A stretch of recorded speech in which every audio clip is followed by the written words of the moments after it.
कहानी की शुरुआत अमेज़न के घने जंगलों से होती है, जहाँ पर हमें एना और उसके दो साथियों को दिखाया जाता है। एना के दोनों साथी जंगल के अंदर नहीं जाना चाहते। उन्हें लगता है कि वहाँ पर खतरा है, पर एना उनकी बात नहीं मानती। वो मोटरसाइकिल लेकर वहाँ से निकल जाती है। उसके दोनों साथी उसका पीछा करते हैं और तभी पानी के अंदर से एनाकोंडा बाहर निकलकर इनके ऊपर हमला कर देता है। दूसरी तरफ हमें डग नाम के एक आदमी को दिखाया जाता है जिसका सपना था कि वह एक डायरेक्टर बने, पर वह अपने सपने को पूरा नहीं कर पाया। फिलहाल वो एक वेडिंग वीडियोग्राफर है। उसका एक दोस्त भी है जिसका नाम रोनाल्ड है। रोनाल्ड एक बैकग्राउंड एक्टर है, पर उसका सपना है कि वह मेन एक्टर बने और उसे कहीं से कोई अपॉर्चुनिटी नहीं मिल रही होती। आज जब वह काम से वापस आता है तो वह पुरानी एनाकोंडा फिल्म का पोस्टर देखता है जो कि बहुत बड़ी हिट थी। उसे दोबारा से रिलीज़ किया जा रहा है। इसके बाद वह अपने दोस्त डक के घर आता है। आज डक का बर्थडे है। उसके और भी दोस्त यहाँ पर आए होते हैं और अब ये सब मिलकर डक की उस पुरानी फिल्म को देखते हैं जो उसने डायरेक्ट की थी।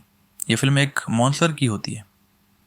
इसमें इनके दो और दोस्त थे जिनका नाम केनी और क्लेयर है। वो दोनों भी इस पार्टी में होते हैं। ये फिल्म को देखकर बहुत खुश होते हैं।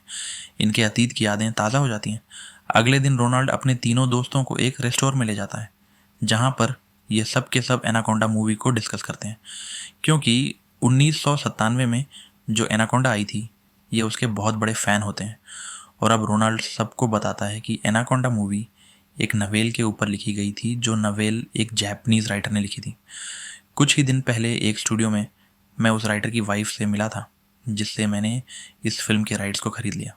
ये सुनकर रोनाल्ड के तीनों दोस्त हैरान हो जाते हैं, क्योंकि ये बहुत बड़ी बात है।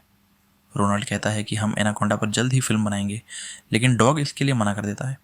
वो कहता है कि मेरे ऊपर मेरे परिवार की रिस्पॉन्सिबिलिटी है, इसीलिए इस प्रोजेक्ट में मैं तुम्हारा साथ नहीं दे सकता। इसके बाद वह अपने घर वापस आ जाता है, जहाँ पर वह देखता है कि उसका बेटा उसकी पुरानी बनाई गई एक फिल्म को देखकर बहुत खुश हो रहा होता है। डक की वाइफ कहती है कि तुम्हें अपने सपने को पूरा करना चाहिए। डक को एहसास होता है कि वह रोनाल्ड के साथ एनाकोंडा प्रोजेक्ट पर काम करेगा, इसीलिए अब वह एनाकोंडा फिल्म की कहानी को लिखना शुरू कर देता है। जल्दी कहानी पूरी हो जाती है, जिसके बाद ये चारों के चारों बैंक में लोन लेने के लिए जाते हैं। इन्हें बैंक से लोन मिल जाता है, लेकिन लोन के पैसे बहुत कम हैं। इतने पैसों में यह एक लो बजट मूवी ही बना सकते हैं, पर इनके पास इसके अलावा कोई दूसरा रास्ता नहीं है। और अब ये चारों पूरी तैयारी के साथ अमेज़न रेन फॉरेस्ट ब्राज़ील पहुंच जाते हैं, जहां पर इनसे एक आदमी मिलता है जो कि स्नैक हैंडलर है। इन्हें अपनी फिल्म के लिए एक बहुत बड़े स्नैक की ज़रूरत है। स्नैक हैंडलर के पास एक अच्छा खासा बड़ा सांप होता है। रोनाल्ड को इस सांप को अपने हाथ में उठाना है, इसीलिए वह डर रहा होता है, क्योंकि रोनाल्ड इस फिल्म का मेन लीड है। पर वो स्नैक हैंडलर बताता है कि ये सांप जहरीला नहीं है। वहीं पास के रेस्टोरेंट में हमें एना को दिखाया जाता है, जो अब भी अपने उस साथी से छुप रही होती है जिनके ऊपर कहानी की शुरुआत में एनाकोंडा ने हमला किया था। एना देखती है कि वहाँ पर एक बोट की है। वह उसकी को चुरा लेती है, पर जब वह बोट के पास आती है तो देखती है कि वहाँ पर रोनाल्ड और उसके दोस्तों ने बुक किया है। एना झूठ बोल देती है कि मैं इस बोट की ड्राइवर हूँ। वहीं हमें स्नैक हैंडलर को दिखाया जाता है। जब वह स्नैक वाले बॉक्स को बोट में रख रहा होता है तो गलती से बॉक्स टूट जाता है और अब जल्दी लोकेशन पर पहुंच जाते हैं, जो इन्हें बहुत पसंद आती है, जहां पर यह शूट करते हैं। रोनाल्ड और क्लेरिस फिल्म के मेन लीड हैं। बचपन में ये दोनों एक दूसरे को पसंद करते थे, पर अब फिल्म में एक साथ काम करने के बाद इनके बीच नज़दीकियाँ बढ़ना शुरू हो जाती है। शूट खत्म होने के बाद रोनाल्ड जब अपने कमरे में सो रहा होता है तभी वह बहुत बड़ा वो सांप उसके पास आ जाता है, क्योंकि बॉक्स टूट गया था, जिससे रोनाल्ड बहुत ज़्यादा डर जाता है। और तभी वहाँ पर स्नैक हैंडलर आकर पूरी सिचुएशन को कंट्रोल कर लेता है। अगली सुबह रोनाल्ड को स्नैक के साथ एक शॉट देना होता है, पर उसे बहुत ज़्यादा डर लग रहा होता है, पर वह जानता है कि उसके पास कोई ऑन ऑप्शन नहीं है। वो स्नैक को अपने ऊपर पकड़ कर एक्ट करना शुरू करता है, पर अब स्नैक उसके मुंह के बहुत पास आ जाता है, जिससे रोनाल्ड डर जाता है और स्नैक को पानी में फेंक देता है, जिस वजह से स्नैक बोर्ड के पंखों में आकर मारा जाता है। और अब इनका पूरा का पूरा काम खराब हो चुका है, क्योंकि बिना स्नैक के ये फिल्म को शूट नहीं कर सकते। रात को रोनाल्ड और स्नैक हैंडलर एक साथ बैठे होते हैं। रोनाल्ड उससे माफ़ी मांगता है, क्योंकि उसी की वजह से उसका स्नैक मारा गया। साथ ही वह उसे अपने स्ट्रगल के बारे में बताता है। स्नैक हैंडलर कहता है कि तुम चिंता मत करो, मैं अभी जंगल में जाकर तुम्हारे लिए एक बहुत बड़ा सांप पकड़ कर लाता हूँ। दरअसल वह नशे में है और उसी नशे की हालत में वह जंगल में सांप पकड़ने के लिए चला जाता है और तभी वहाँ पर असली एनाकोंडा आ जाता है जो उसके ऊपर हमला करके उसे मार देता है।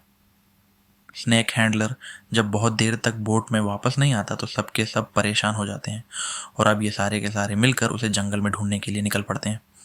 एना भी इनके साथ होती है और अब इन्हें वहाँ पर एक गाड़ी दिखती है। उस गाड़ी के अंदर कोई नहीं होता। ये गाड़ी को अच्छे से चेक कर रहे होते हैं और तभी एनाकोंडा स्नेक हैंडलर की बॉडी इनके ऊपर फेंकता है जिससे सबके सब डर जाते हैं और अब ये गाड़ी को स्टार्ट करके यहाँ से भागना चाहते हैं, लेकिन गाड़ी स्टार्ट नहीं होती। डॉग पूरी हिम्मत करके गाड़ी के बाहर आता है। बोलेट खोलकर वह गाड़ी को स्टार्ट कर देता है, पर तभी एनाकोंडा उसके ऊपर हमला करता है। डॉग बचकर गाड़ी के अंदर आ जाता है और अब ये गाड़ी को लेकर यहाँ से एनाकोंडा से बचते हुए भागना शुरू कर देते हैं और अब इनके पीछे वो लोग भी लग जाते हैं जो एना को पकड़ना चाहते हैं। दरअसल उन्होंने एना को इनकी गाड़ी में देख लिया है। ये गाड़ी रोकना चाहते हैं, पर एना कहती है कि ऐसा मत करना, ये सब यहाँ के इलीगल गोल्ड माइनर्स हैं, अगर इन्होंने हमें पकड़ लिया तो मार डालेंगे, इसीलिए गाड़ी को नहीं रोकते।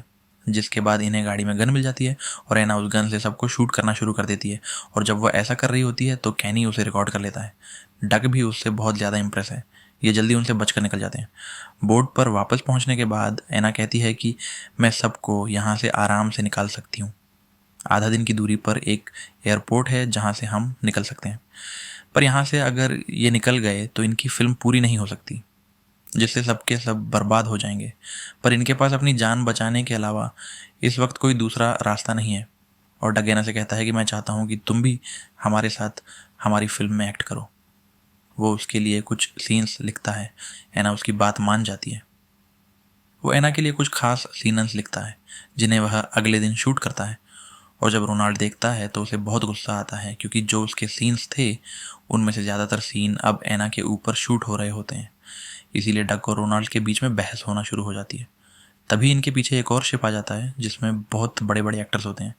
यहाँ पर इनके पास बहुत बड़ा क्रू है और जब ये उनसे बात करते हैं तो इन्हें पता चलता है कि ये क्रू भी यहाँ पर एनाकोंडा का सीक्वल शूट करने के लिए आए हैं। डक ये सुनकर हैरान हो जाता है क्योंकि राइट्स इनके पास हैं और जब वो रोनाल्ड से इस बारे में बात करता है तो रोनाल्ड सच बता देता है कि मैंने झूठ कहा था, मेरे पास एनाकोंडा मूवी के राइट्स नहीं हैं। अगर मैं ऐसा नहीं कहता तो हम सब के सब अपनी पुरानी बोरिंग ज़िंदगी जी रहे होते, जहाँ पर ना कोई सपना था और ना ही कोई उम्मीद। मेरी वजह से हम सब के सब मोटिवेट होकर यहाँ पर आए और हमने फिल्म बनाने की कोशिश की। डॉग को बहुत गुस्सा आता है। वो रोनाल्ड से कहता है कि तुम यहाँ से निकल जाओ। रोनाल्ड एक छोटी बोट लेकर दूसरे क्रू को जॉय करने के लिए यहाँ से निकल जाता है। उस दूर जाने के बाद उसे वह बोट दिखती है जिस पर अभी अभी एक पूरा का पूरा क्रू एनाकोंडा का सीक्वल बनाने के लिए आया था। उसका एक्सीडेंट हो चुका है और तभी नदी के किनारे उसे असिस्टेंट डायरेक्टर दिखती है जो उससे मदद मांग रही होती है, पर रोनाल्ड उस तक पहुंचता इससे पहले वहां पर एनाकोंडा आकर उससे निकल जाता है। वहीं डग और उसके दोनों दोस्तों को दिखाया जाता है जो इस बात से बहुत ज़्यादा परेशान होते हैं कि डग ने रोनाल्ड को यहाँ से अकेले जाने दिया। वो कहता है कि उसने हमसे झूठ कहा था और अब एना के साथ हमें फिल्म को शूट करना होगा, लेकिन कैनी और क्लेयर इस बात के लिए राज़ी नहीं होते और तभी एना इन पर गन तान देती है और कहती है कि हमें यहाँ से पास ही के आइलैंड पर पहुँचना होगा। वहाँ मुझे कुछ काम है। इसी बोट के अंदर बहुत बड़े बड़े बैग्स छुपा रखे हैं जिसे वह इन्हें लाने के लिए कहती है और जब ये बैग्स को बाहर लेकर आते हैं तो देखते हैं कि उसके अंदर सोना है। दरअसल एना खुद ही एक इलीगल गोल्ड माइनर है। उसने इलीगली इतना सारा सोना निकाला है और अब पुलिस उसका पीछा कर रही है और वह जल्द से जल्द इस सोने को बेचकर पैसा लेकर यहाँ से निकलना चाहती है। पर तभी वहाँ पर वह आदमी आ जाता है जो एना का पीछा कर रहा था। वना को गन पॉइंट पर ले लेता है। दरअसल ये पुलिस ऑफिसर होता है। वही रोनाल्ड भी यहाँ पर पहुँच जाता है जो दूर से सब कुछ देखता है। उसे लगता है कि यह जो पुलिस ऑफिसर है यह गलत आदमी है, इसीलिए वह उस पर गोली चलाकर उसे जख्मी कर देता है। एना को मौका मिल जाता है, वह पुलिस ऑफिसर को मार देती है और अब वह क्लेयर को भी मारने वाली होती है, लेकिन तभी यहाँ पर एनाकोंडा आ जाता है जो एना के ऊपर हमला करके उसे निगल जाता है और अब ये सब के सब डर कर जंगल में भाग जाते हैं। इनके पीछे एनाकोंडा है और अब जब ये जंगल में होते हैं तभी डक को एक जंगली स्पाइडर काट लेती है जिससे उसे बहुत तकलीफ होती है। ये सब के सब आगे बढ़ते हैं। रात हो जाती है। डक को अपनी गलती का एहसास है क्योंकि उसने रोनाल्ड के काम को एना को दे दिया था, इसीलिए रोनाल्ड से माफ़ी मांगता है। पर तभी यहाँ पर एनाकोंडा आता है जो डक के ऊपर हमला करके उसे अपने साथ ले जाता है। ये डक की मौत से बहुत ज़्यादा दुखी है क्योंकि डग इनके बचपन का दोस्त है। हालांकि रोनाल्ड उसकी तलाश में जाना चाहता है, पर क्लेयर उसे समझाती है कि इसका कोई फ़ायदा नहीं है। तभी केनी कहता है कि मुझे यहाँ से निकलने का रास्ता मिल चुका है, जो कि एक सपाट मैदान है। हमें सावधानी से उसे पार करना होगा, क्योंकि यहाँ चारों तरफ एनाकोंडा का खतरा है। और अब यह उस जगह पहुँच जाते हैं जहाँ पर इन्हें एक डेड बॉडी मिलती है। यह बॉडी डग की है, जिसे एनाकोंडा ने उगल दिया था। और अब कैनी कहता है क्यों ना हम इसकी बॉडी के सहारे यहाँ से निकल जाए। ये उसकी बॉडी को चारे के तौर पर वहाँ पर रख देते हैं, ताकि एनाकोंडा उसके पीछे आए, और जब एनाकोंडा उसके पीछे आएगा तो ये सब यहाँ से निकलने में कामयाब हो जाएंगे। और अब यह डग के पीछे एक सूअर को बांध देते हैं, साथ ही उसके मुंह में चिड़िया रख देते हैं, ताकि जब वह हिले तो एनाकोंडा उसकी तरफ बढ़े। जल्दी यहाँ पर एनाकोंडा आ जाता है, जो डग की तरफ बढ़ता है, और तभी डग को होश आ जाता है, जो अब भी जिंदा है। ये देखकर सब हैरान हो जाते हैं, और अब एनाकोंडा से बचने के लिए वह भागता है, यहाँ तक कि उसके पीछे जो सूअर बंधा होता है वह भी जिंदा है। और जब एनाकोंडा इनके ऊपर हमला करता है तो वह सूअर को अपने साथ ले जाता है, जिससे डग की जान बच जाती है। अब ये सब भागते भागते उस जगह पर पहुंच जाते हैं जहाँ पर एनाकोंडा मूवी का सेट लगा हुआ था, जो कि दूसरे क्रू ने लगाया था। यहाँ पर इन्हें एक वॉकी टॉकी मिलता है, जिससे मदद मंगवाने की कोशिश करते हैं, पर ये अच्छे से काम नहीं करता। और अब एनाकोंडा यहाँ पहुँच जाता है, जो ऊपर से इनके ऊपर हमला करने वाला होता है। पर तभी एक आदमी फ्लेयर गन चलाकर इन सब की जान बचा लेता है, क्योंकि एनाकोंडा यहाँ से भाग चुका है। जिस आदमी ने फ्लेयर गन को चलाया है, इसका नाम आइस क्यूब है, जो सबसे पहले मूवी, जो कि 1997 में एनाकोंडा के ऊपर बनी थी, उसका सेकंड लीड है। वो इन सबको अपने साथ एक सुरक्षित जगह पर ले जाता है और बताता है कि यहाँ पर हमने एनाकोंडा को मारने के लिए बहुत सारे बॉम्ब्स को फिट किया है, साथ ही बहुत सारे कैमरास भी हैं।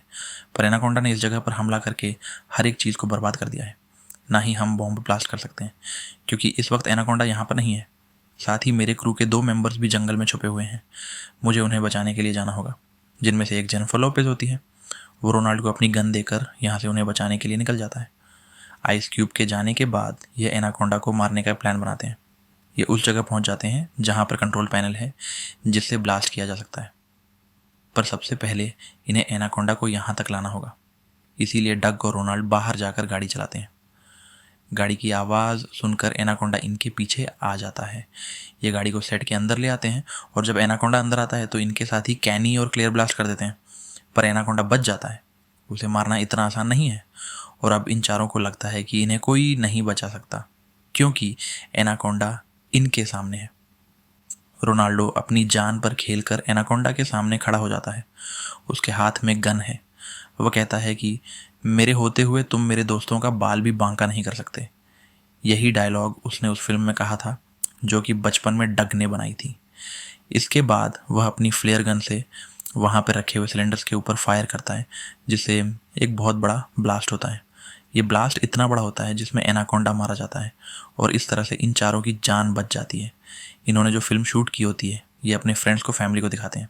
सबको फिल्म बहुत अच्छी लगती है, पर इनके पास फिल्म के राइट्स नहीं है, इसीलिए इन्हें लीगल नोटिस मिलता है, जिसका मतलब यह है कि यह अपनी फिल्म को रिलीज़ नहीं कर सकते। लेकिन अब रोनाल्ड को एक फिल्म में काम मिल चुका है। साथ ही क्लेयर से उसकी शादी हो जाती है, जो कि उसके बचपन का प्यार है। जेनिफर लोपेज डग के पास आती है। जंगल में जो उसने शूट किया था वो जेनिफर लोपेज को बहुत पसंद है, इसीलिए वह डग से कहती है कि एनाकोंडा का जो सीक्वल बनेगा, मैं चाहती हूँ कि तुम उसे डायरेक्ट करो। डग को अपनी किस्मत पर विश्वास नहीं होता, और वह खुशी से वहीं पर बेहोश हो जाता है। वहीं इनके साथ जो स्नेक हैंडलर था, जिसके ऊपर सबसे पहले एनाकोंडा ने हमला किया था, उसे पानी में अपने साथ ले गया था, वह अब भी जिंदा होता है। इसी के साथ यह फिल्म, यह कहानी यहीं पर ख़त्म हो जाती है। उम्मीद करते हैं कि यह कहानी आपको पसंद आई होगी।